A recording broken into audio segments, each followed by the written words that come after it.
the Predictable B2B Success podcast. Great to have you on. John, you are an investor, tech founder, and best author of Corporate Finance ASAP, as well as over 60 other books as well. You're also the founder of MBA ASAP, which provides training, as I understand it, to individuals. I think something like over 30,000 students in 165 countries, and corporations, the likes of which include companies like Adidas, Apple, Pinterest, PayPal, and Volkswagen, just to name a few. You've taught MBA students at universities worldwide. You're also currently general partner at Tetractis Global, a quantitative hedge fund, and we're an early investor in many successful tech companies and crypto protocols as well. Just to give a little bit of additional background, you were for 15 years a public company CEO and CFO of two companies you took public. I'm curious, you've had quite a career, obviously. Given your roles in public companies and the companies that you took public, why create something like MBA ASAP? Was there a particular problem that you're trying to solve, and is that problem still the same today? Oh, that's an excellent question. And thanks for the introduction, Vinay. When I hear it like that, it sounds like I've done a lot of things. I really appreciate it. Yeah, I started out my career as an engineer, electrical engineer, and design and build facilities basically for a television network, ABC television, back when there were three networks and network television was a big thing. And then I went back and I got my MBA because I thought I'd like to marry business skills with my technical skills and make companies and capture value that way and just have fun and be creative. And it did work out that way. It was a long, circuitous road, but what I wanted to do is what I ended up doing. Yeah, so I ended up getting my MBA from Wharton and then building a bunch of companies, taking to a couple of them public. And at that time, I was also, my sister, who also had an MBA, was working in finance, was teaching in the evenings an MBA program in University of New Jersey. And I just thought, wow, that's the coolest thing. That would be really fun to try to impart knowledge, meet with students. They always say that you don't really understand something until you try to sit down, and Richard Feynman, I think, said, until you try to sit down and teach it to someone else and convey that knowledge. And so I thought that'd be an interesting discipline and try to do. And so I started knocking on some doors and got some teaching appointments. And as I was doing that, realizing that in a academic setting, the textbooks are this thick and they're for 800 pages on finance, 800 pages on accounting, 800 pages on antiquated marketing techniques to a degree because everything went digital and all. And I started to realize that, gee, is this how I run my businesses and on a day-to-day basis? Are these the kind of things that I think about and utilize?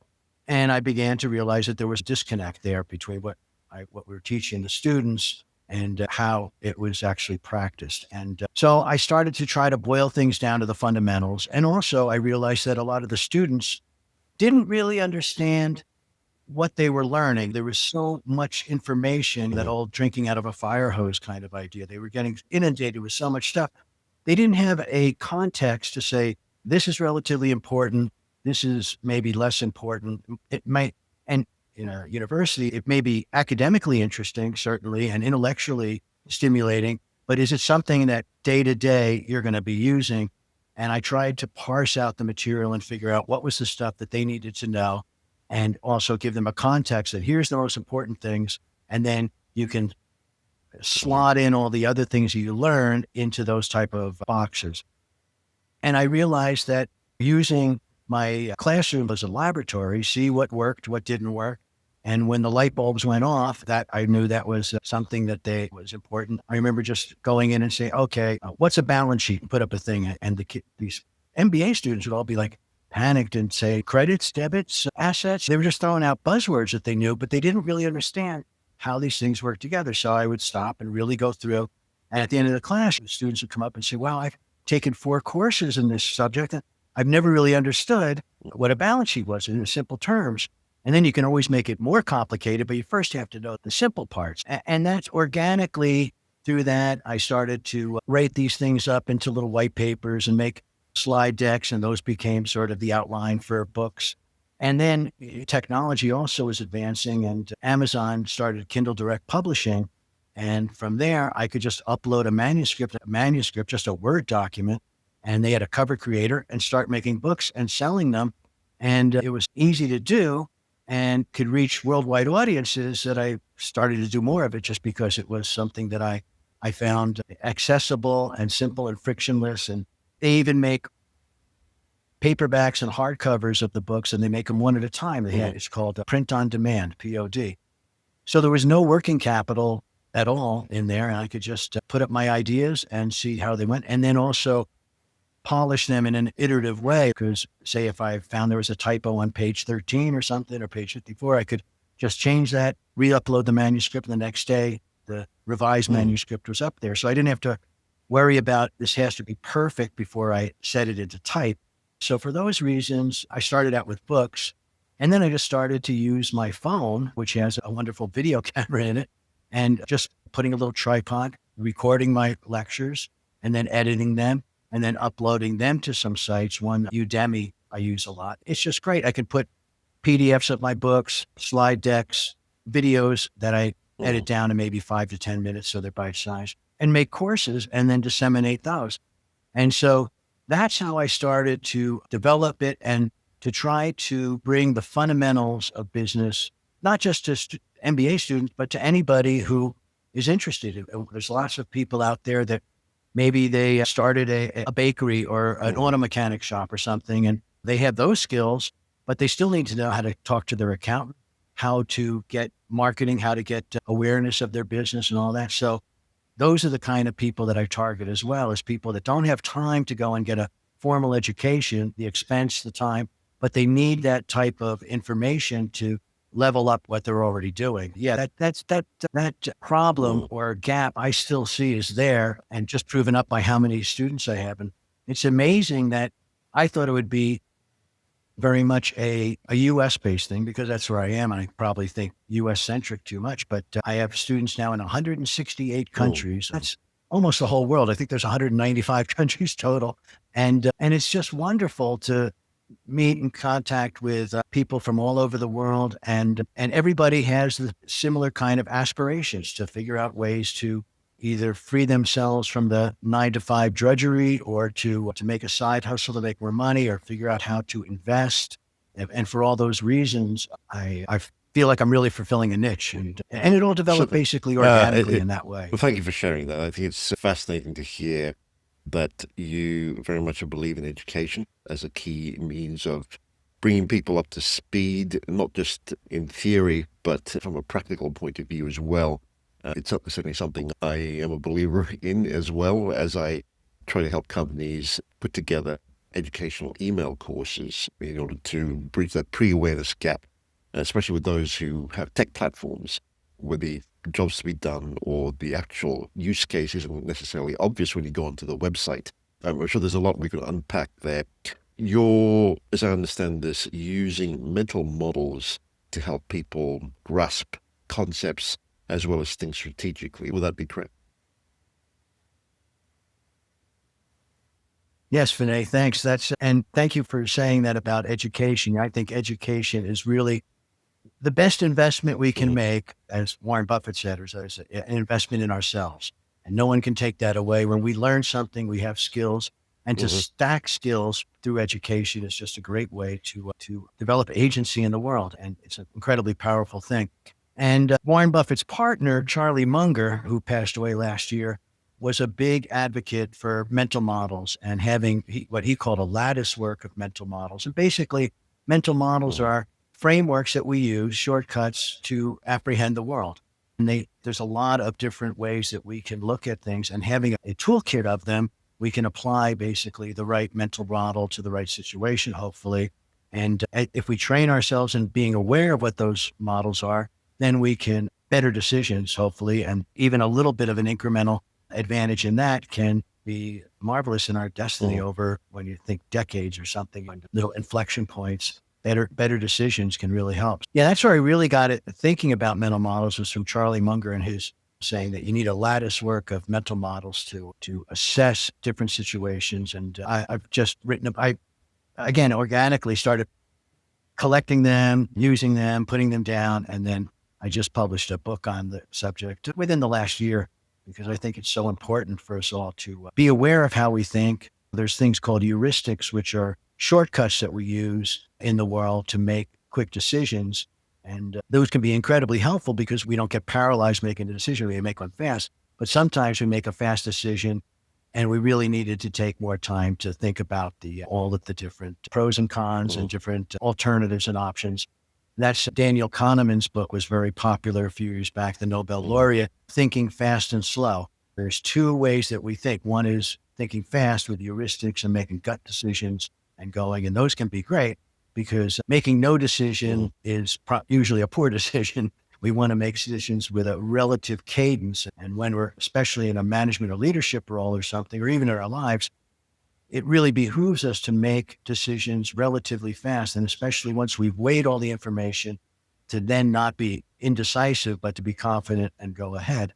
And always understanding that we're always making our decisions with imperfect information. We don't have all the information. We can't collect, we're not omniscient. We can't collect all the information and make an optimal decision that figures out all the inputs that there possibly could be in their relative importance and make that kind of optimal decision.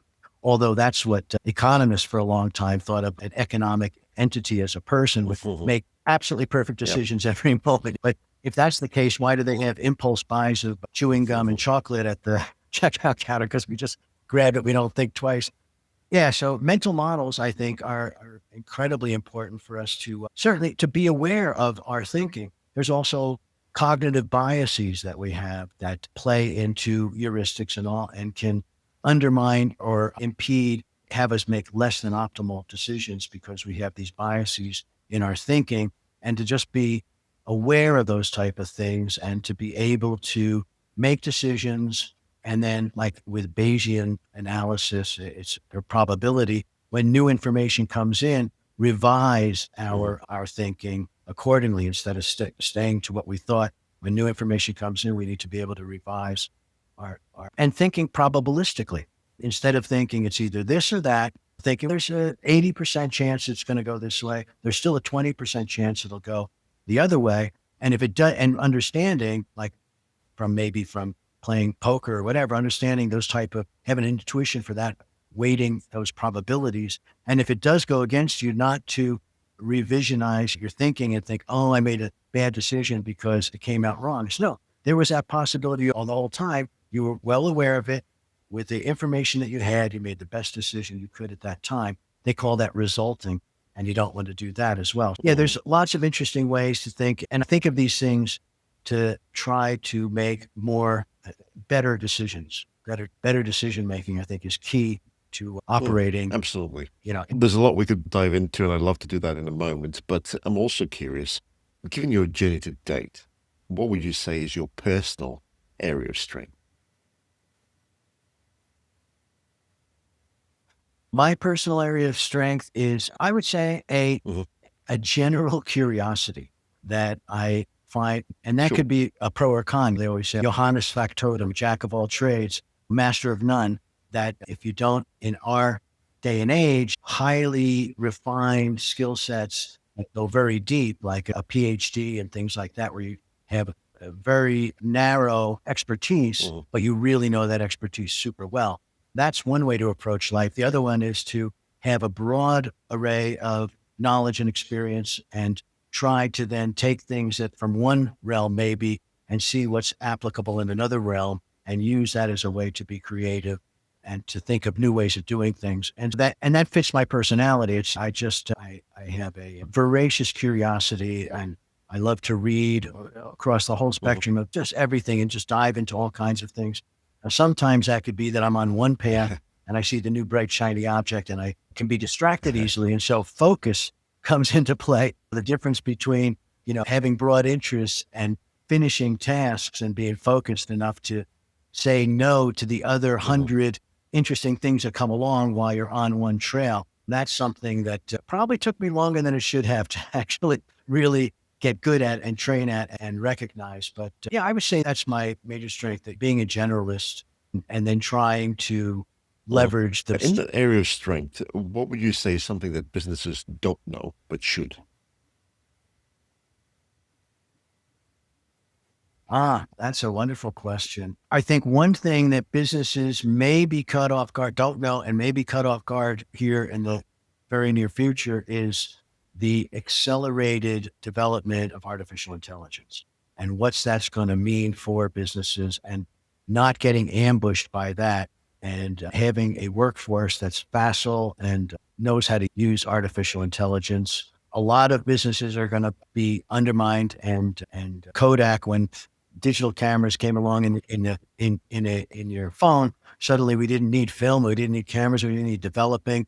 That type of thing, I think, is going to happen a lot. There's all this speculation about in Silicon Valley and other places about what's going to be the first one-person unicorn company, billion-dollar valuation, solopreneur company that's just leveraging artificial intelligence. And I can say from what I do, both at TechTractus and especially with an MBA-ASAP, it's primarily me and the robots. There's lots of automation that I use, and there's lots of artificial intelligence that I use. And it's really remarkable how interactive the tools have gotten.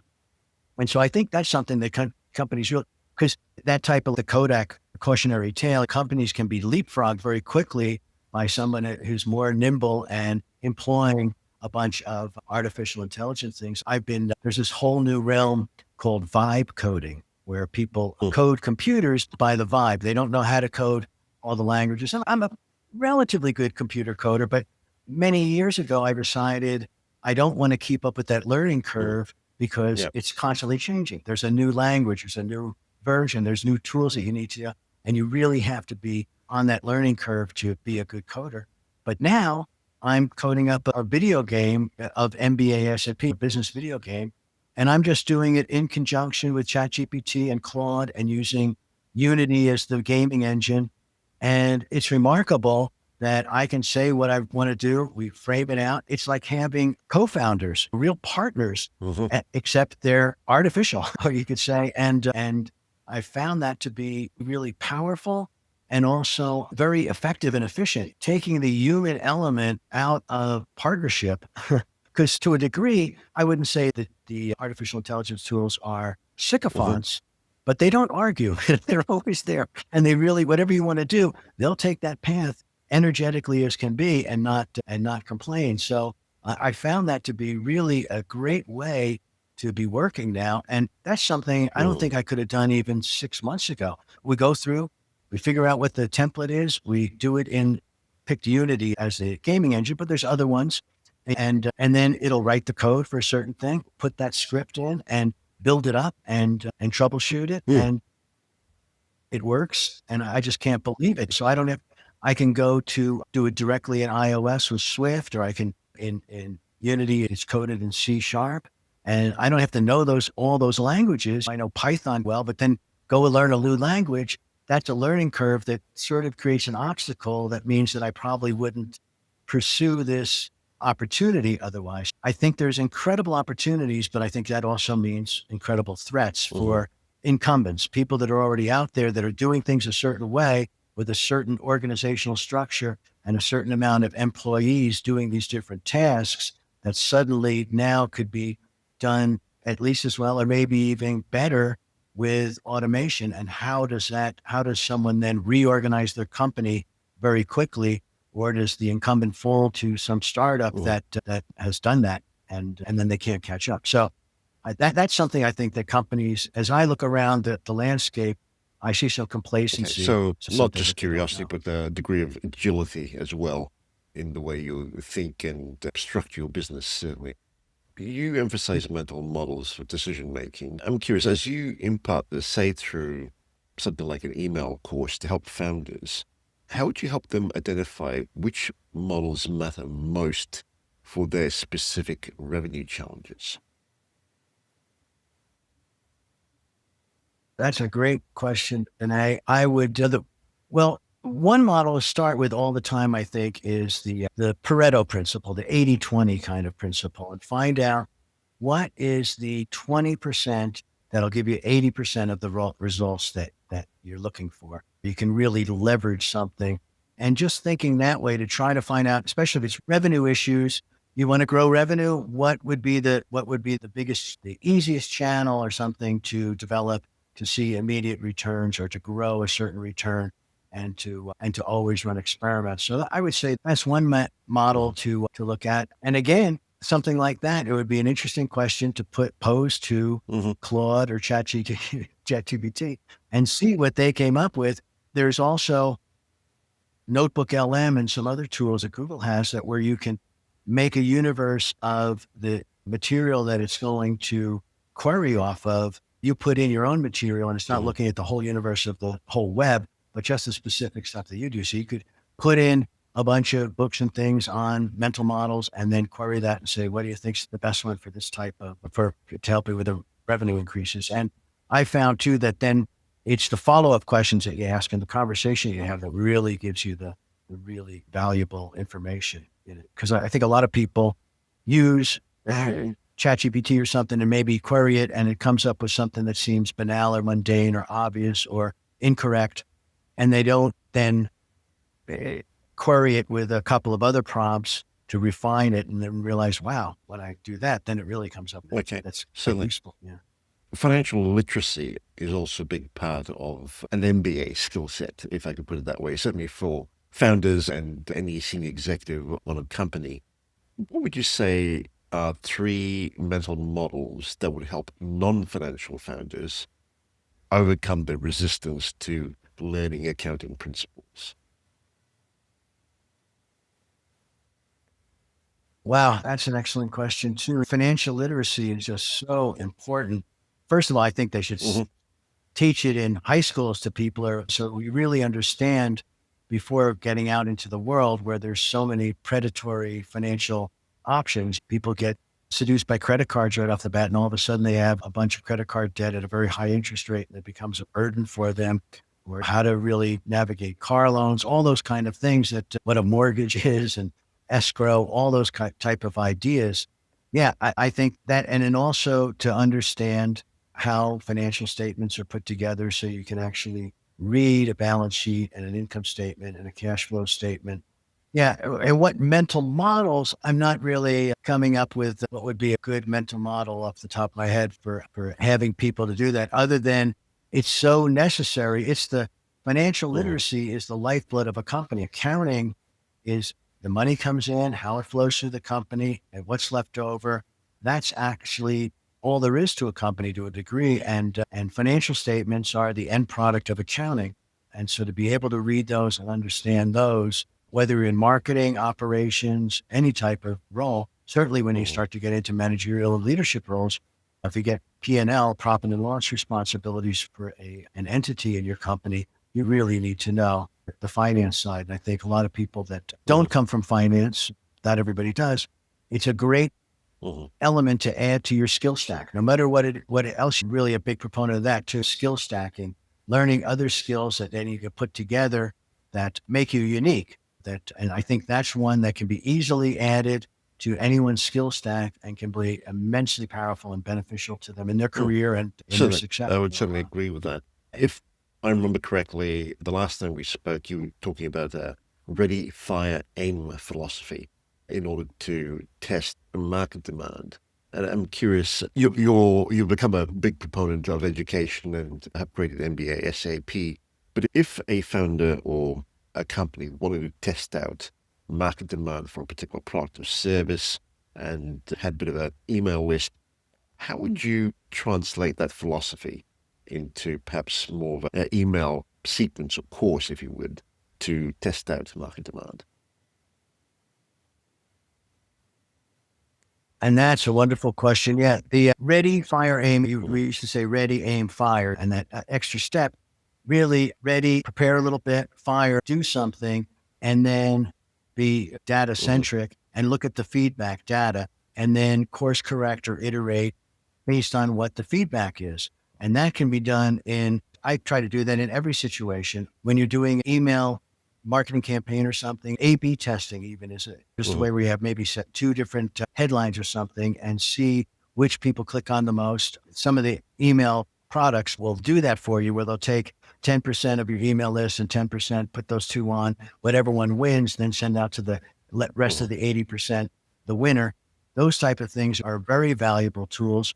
And the more I've just actually been putting for Google Analytics 4 on all of my sites everywhere, and Google Tags, Google Tag Manager, to look at the data to see what works throughout the whole funnel, the top of the funnel, the middle of the funnel, and the bottom of the funnel, and in email campaigns, on websites, how long people stay there, what they're interested in. All of my courses, I have metrics that are given to me of how long people watch a video.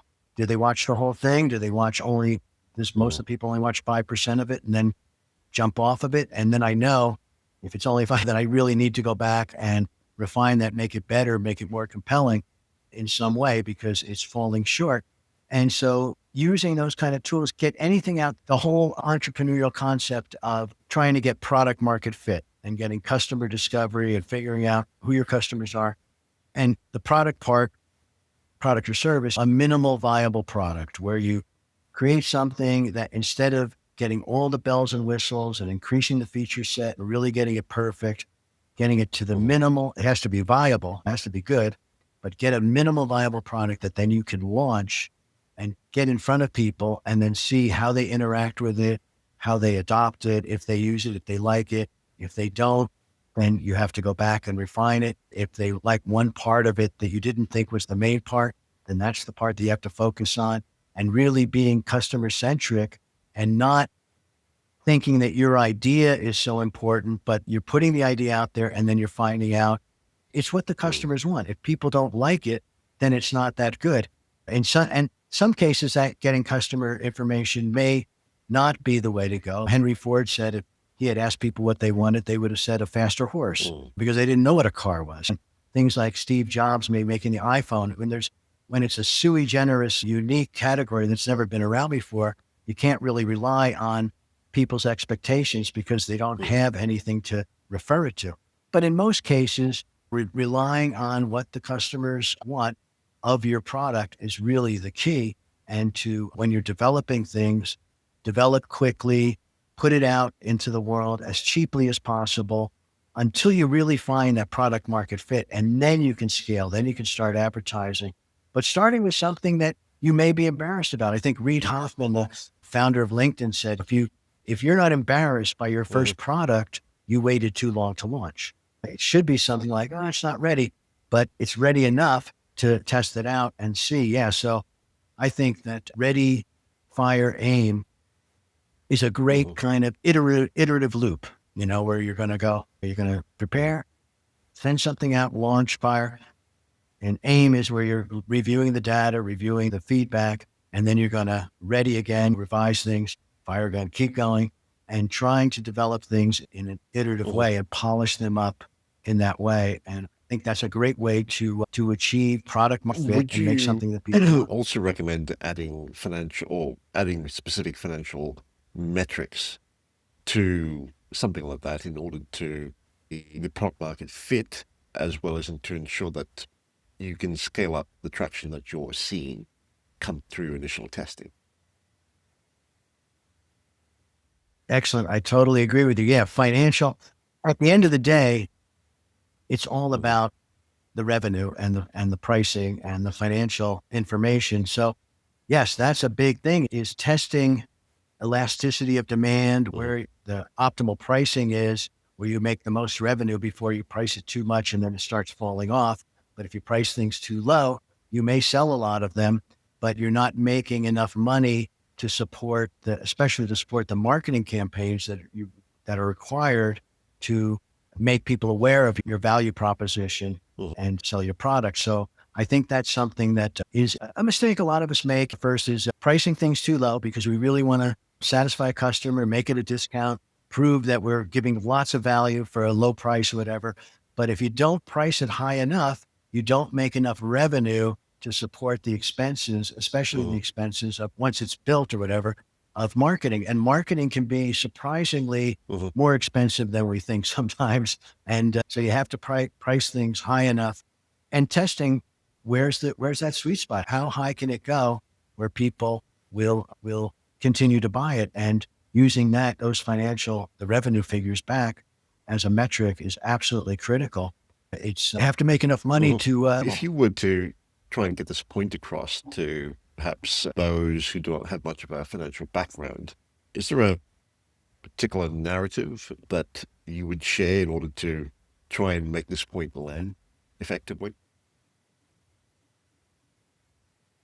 Yeah, I know that Mark Andreessen, the venture capitalist, Andreessen Horowitz, he was asked at one point, what would he put on a billboard? And it was, you're priced too low.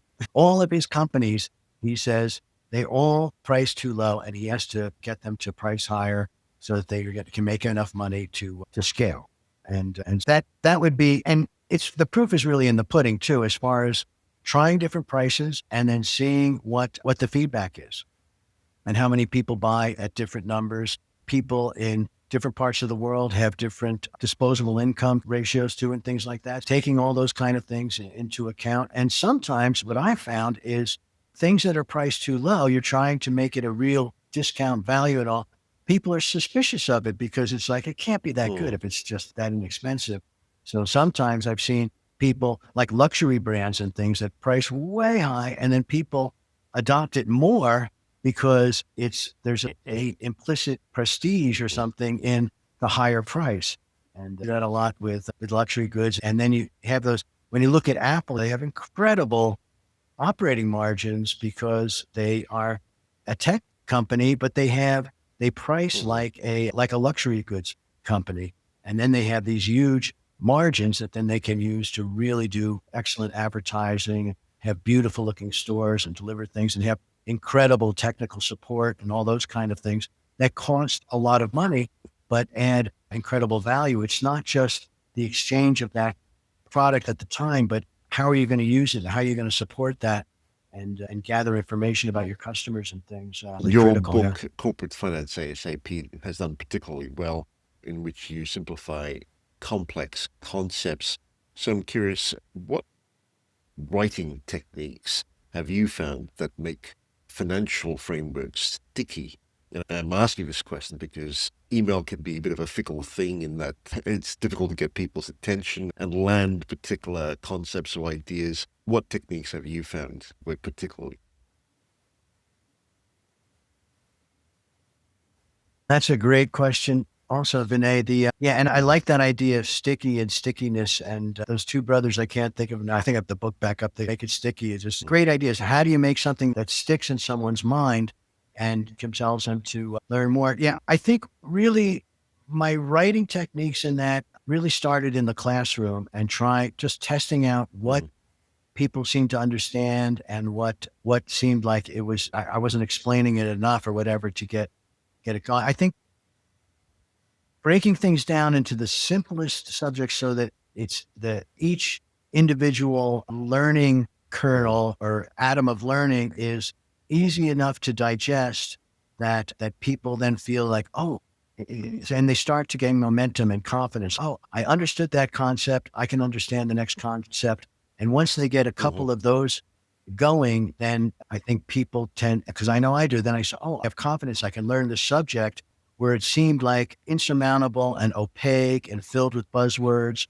And that's one of the things I like to do right off the bat is to dispel a bunch of buzzwords and go through and even say, understand that profit and net income and earnings are all the same word. They're basically synonyms. And you hear these words bantered around and you think, oh, there's all these concepts. There's only a couple. And also trying to relate with financial information, especially to concepts that people already know, that they know very well. We are a business already. We get our revenue, whether it's from our check from our work or whatever. We have our expenses, and then we have hopefully some net income, something left over at the end of the month.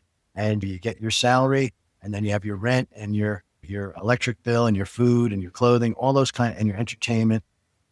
And then you want to have something left over at the end of the month. If you're operating with a negative net income or not a profit, but a loss, that's not sustainable for too long. You can't finance that with a credit card or something. So everybody already knows those kind of ideas. And, oh, that's all that an income statement is. And then usually when I start to talk about a balance sheet, I start because it's assets, liabilities, and equity. And the accounting equation is assets equals liability plus equity. And the liabilities and equity, the debt, the liabilities, and the equity are what fund the assets. And you want to get income producing assets. You're buying those in some way or funding those. And that's what makes the company hum. And so I always use the example of a house. And you buy a house, the asset is the house, and the liability is the mortgage. And the equity is the difference between the value of the house and the mortgage value. And that's the equity. The down payment, or as it grows or appreciates, or you pay down the debt, the equity grows. And people already understand that concept. So then they understand a balance sheet. And yes, in a company, you have multiple assets instead of just one, like a house. But you could even think of a house as a multiple asset because you have a refrigerator and a washing machine. There's lots of line items if you broke it all down. And then you pay for it with the mortgage and the down payment or the equity. And suddenly, oh, okay, now I understand that concept. And so I always try to relay it to something that I think is in the day-to-day life of everyone, they have a concept about already. And then it doesn't seem as arcane or obscure or something like that when they start to hear all of these different terms. And then once you know that with assets, then you can say, okay, in a company, there's different levels of assets. There's the ones that are very liquid, like cash, and then ones that are less liquid, and they're like a factory or something, or inventory. And then there's tangible, like those kind of things, and intangible assets like trademarks and intellectual property. And you can break it down in all those things, but they understand the concept of what the assets are. And so you start introducing all those other terms and stuff. It's not, they already have a context to slot those into. It's not, what do I do with this information, this new information? So that's the way that I try to approach pedagogy as an educator and trying to teach people that. And a lot of these, my educational principles and the reward that I feel I get when someone understands something really came from being a manager and a leader. And I always loved cultivating people's skills and giving them more and more tasks, but in a bite-sized way so they'd gain in confidence. They knew they could make some mistakes as long as we talked about it right away and tried to fix them and not try to cover them up, and allow people to grow in those ways and see someone who felt relatively boxed in and they thought their competencies were this big. And all of a sudden they realized I can do much more than that. And that has always been one of the biggest satisfactions for me, is developing talent, developing people. And so translating that from being a manager and a leader of companies into teaching, it's the same type of idea. I want to be able to have people learn something that they didn't know 10 minutes ago. That's just such a satisfying feeling. And then also the feeling of empowering and feeling of gaining an agency is just a wonderful thing. That old thing about you give someone a fish and they eat for a day, but if you teach them how to fish, they can eat for a lifetime, kind of thing. And so I love those ideas. And that's really where I feel that I get the recompense. That's my compensation. I really like. You talked about skill stacking, and I think that's certainly very valuable in this day and age. Given your experiences with teaching and writing, what, say, 3 non-writing skills would you suggest people learn to develop to better articulate business concepts in, say, something like email? Yes. Well, I would say that the biggest skill set outside of writing right off the bat would be reading.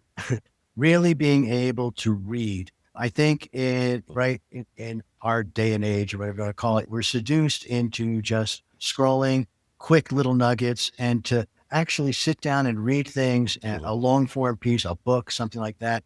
The knowledge that you can gain from that is just astronomical. It's really the only way we can actually get inside another person's mind and have that type of interaction with someone. And it could be from someone from 2,000 years ago, or from geographically somewhere else, or whatever. And it's really important to be able to read, and read widely and read a lot. I think that is a skill that can help everyone. And then it also helps with our other communication skills. We have more to talk about. We have more to draw on.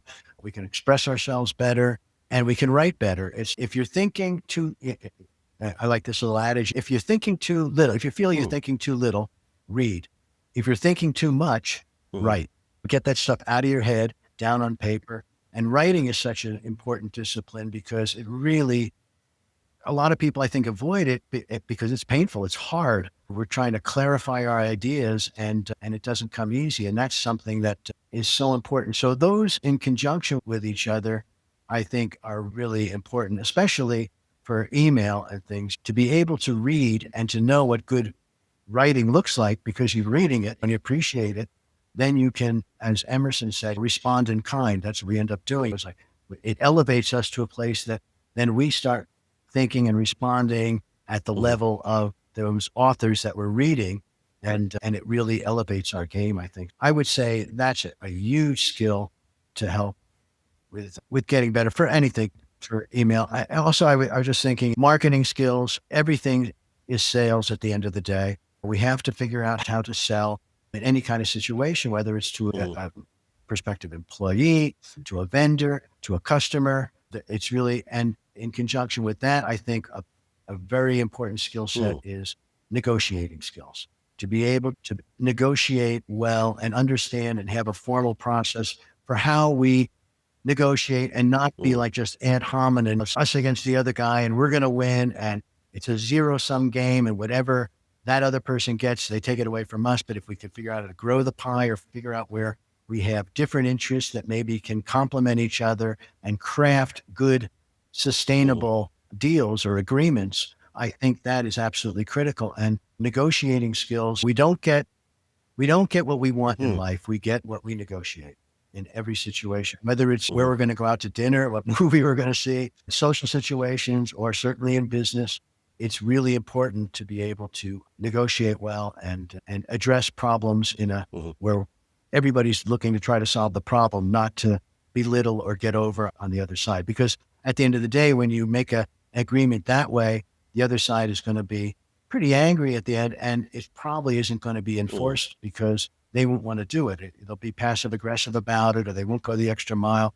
So really making an agreement where you don't diminish the relationship as well, those kind of skills are really, I think, super important. So I would say, reading and sales and negotiation skills would be great. And with sales too, like Naval Ravikant says, that if you can build and you can sell, you're unstoppable. You will do it. So if you know how to sell and you have some ideas about how to make minimal viable products or anything, like I was saying, now using an AI chatbot co-developer or partner is a remarkable way to be able to expand what we can build and our universe of what is possible to build.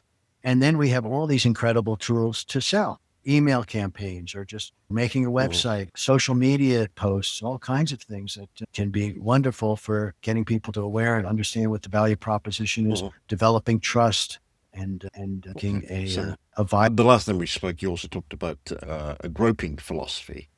And I'm curious, how would you suggest we adapt that philosophy to something like developing a course or educational content that allows us to embrace imperfection while maintaining authority? Groping, correct. Wait, you said groping? A groping? Yeah, groping. It's so difficult to think too far into the future or plan too far in the future. The old idea of you don't need to see the whole staircase. You just need to know what the next step is. And you take that and you keep going up. Groping is like that. You're trying to figure out what the next step is. And then from there forward and do the next step, because then that next step will reveal itself to you that you didn't really see ahead of time. So and that's really important in creating course content. And again, minimal viable products where you make something, you have an idea, concept, get it together as well as you can, put it down, and then see how people interact with it, and then continue to revise and polish it, add things to it. That's been really my approach is to, with books and with courses, I'm continually adding things to it. It'll be like, oh, something came up, or I'll read something. It'll be like, oh, that's something I can add. And so then I'll take that and repurpose it and make it specific to whatever that course is or something, and continue to add content and ideas so that people can just know more. And then sometimes it gets a challenge too, because you can add so much that then it gets bloated, and then you have to go back and just, I guess, like a gardener, you have to prune the tree or something. It gets too much. You have to take things out and put them into another sequence or even make another course that things don't get so overwhelmingly big that people can't navigate through it in a purposeful manner. If you're building this ideas out one step at a time, if I could put it that way, for me personally, I find it hard to do anything without a clear end goal that is defined. Are you suggesting that it's okay not to necessarily have an end goal that's finessed in some detail, or is that something that should be done before we begin this process? And that's a great point. Yeah, I didn't mean that. Yeah, I think that whenever we have anything that we want to do, Mhm. there has to be some vision that we're trying to achieve, something that is an end goal that we're trying to achieve. And if we're going to have other people that we want to bring along for that, we have to be able to convey that vision and get them Mhm. excited about moving in that same direction. And yeah, so having that end goal is absolutely critical. And then reverse engineering basically, okay, this is what I want to do. What are the steps that I need to do to get there is very important. And a lot of times we can make that, but then usually along the path, things have to change a little bit. Von Moltke, the Prussian general, said, no battle plan survives the first contact with the enemy. Everything has to change once we encounter the world. And there may be obstacles or impediments or technical challenges or things we have to navigate around. And so being able to do that, to try to figure out what is the next step and how we do it. But having a clear goal, I know that Boeing was always famous for having 5-year Mhm. plans for developing their planes, whatever. And they had those 5-year plans at a granular Mhm. level down to each day, what the deliverables and the milestones needed to be to get to this end goal. So that's an important way to do it too. And sometimes there may be something that might be interesting and it doesn't necessarily have a defined end goal, but it would be interesting to try. Okay. And then once you do that thing, the next step, how it fits into something may reveal itself. So I think both ways. It's like in Mhm. entrepreneurship, pivot or persevere. Do you change course when you encounter a obstacle or something, or do you persevere and try to drive through it? Mhm. And that's part of the art, really, in navigating, developing things, because you never know if it just takes more perseverance and more sticking to it, and or is it something that is intractable in Mhm. some way and you need to pivot to something else or to go around that obstacle. There's the obstacle is the way, where that's the thing that we need to solve because that's really the whole learning experience.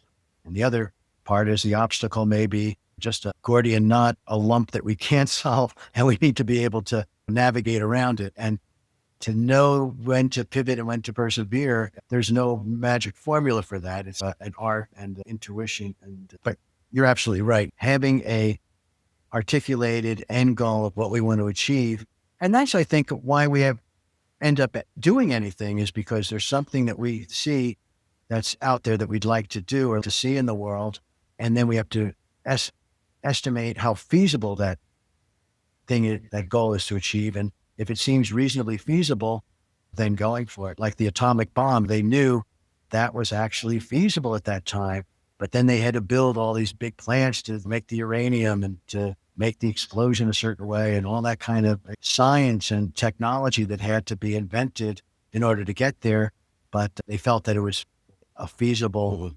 problem that could be solved. And that's another artful thing is this problem that I want to solve feasible with the existing technology and those kind of. Thank you for that. We've covered a fair bit of ground, I would think. So, John, now I'm looking at wrapping up here. In this space of trying to provide MBA style education that's practical and strategic for entrepreneurs, founders, and senior executives, have you found that there's perhaps a couple of areas that people tend to gloss over or overlook? If so, what would they be? And could you tell us more about it? Thanks. Yeah, I would say that a finance, understanding the number side of business is something that people tend to gloss over or find Mhm. boring and not that interesting. The sexy subjects are strategy, marketing, those kind of things, even negotiations, be a deal maker, all those kind of things generate an initial excitement in us because they seem like they're the ways, the roads to success, and they certainly are. And to get down and to figure out how to do bookkeeping and the numbers and all can seem dry and not that exciting. So I think people tend to overlook them, and then having that as a gap in their skill stack can then limit how far they can go in an enterprise or a company or even an entrepreneurship thing. Obviously, you have to keep a record. You have to go out and maybe raise some money or figure out how much money you have to make some budgets, how much it's going to cost you. And then you have to control that very much through the accounting. And you said my finance book, I've made that a 4-book series where it starts with bookkeeping and then it goes to accounting. Each of these are book, and then financial statements, which are the end product of accounting.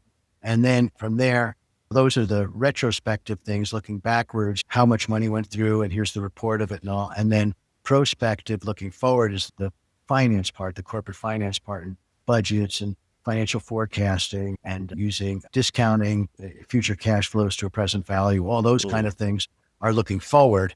And that's the windshield, and the bookkeeping, accounting, and financial statements are the rear view mirror if you're thinking about how you're navigating things. And so having that as a set, it starts with things that are relatively dry, mundane ideas, but then builds up to where it's something. And I hope that then people can see that, oh, the arc of this will take me somewhere that can be important in my career.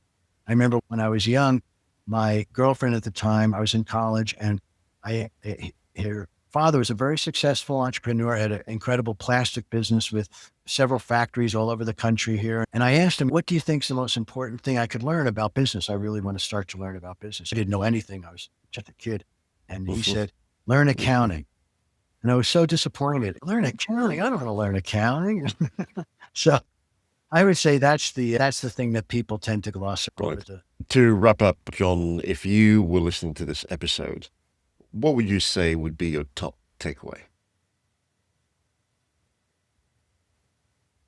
Oh, the top takeaway would be to read more and to understand finances. Have good, strong financial literacy. Those are, I think, the things, and be curious about everything, and don't follow they say follow your passions and all, but follow your interests, and don't be afraid to try things, and don't be afraid to fail. There's no failure really. It's just you learn what you learn, and then we iterate. We go back and we take that lesson, and then hopefully don't make the same mistake next time. We'd make a different one, but by little we grope our way to something that's valuable and meaningful, and make a contribution to the world in those kind of ways. If listeners are curious, want to find out more or connect with you, where would you recommend they head to?